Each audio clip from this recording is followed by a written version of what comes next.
I'm going to make some pot roast, and it couldn't be simpler. Here's what we've got. There's a nice marbling of fat, perhaps a little too much fat, but fat is where all the flavor is. Just going to make a few cuts.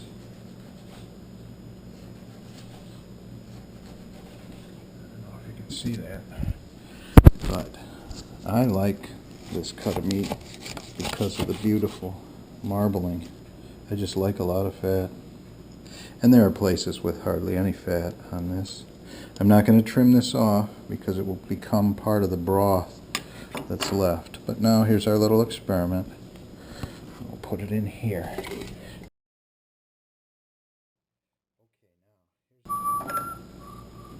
I'm going to take a packet of gravy mix, and sprinkle it right on top of the pot roast. You don't have to worry about rubbing this in or whatever, because as it cooks for hours and hours, that all gets homogenized as part of the cooking process. Now we're taking this good seasons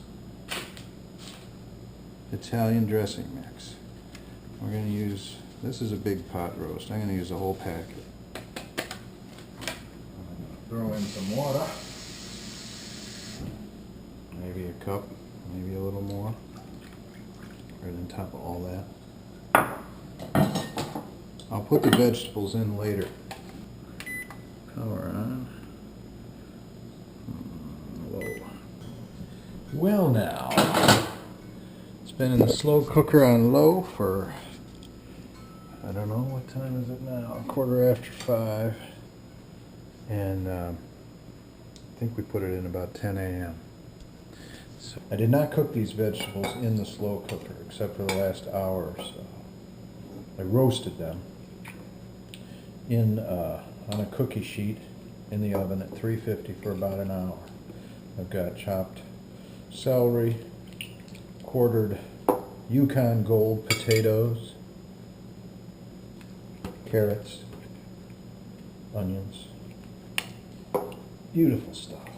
The aroma and the sights are going right in my face. I keep my emotions in check.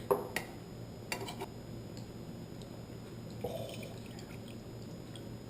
Now remember how we cut this before I put it in the crock pot, because I wanted to see if it changes the texture of the pot roast any to cook it that way, and you be the judge.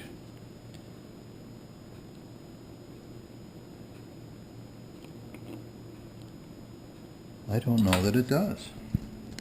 I think you could pre-cut the pot roast and not have any loss of flavor. And see, here's what I was trying to avoid, which is when you cut the pot roast after you've cooked it the whole way. Sometimes it breaks into chunks and it's hard to serve your guests because it breaks into these fibrous. There we go. This is holding together though. It's nice and tender. It looks wonderful. It smells wonderful. I gotta quit trying to talk with my mouth watering and call this recipe a success.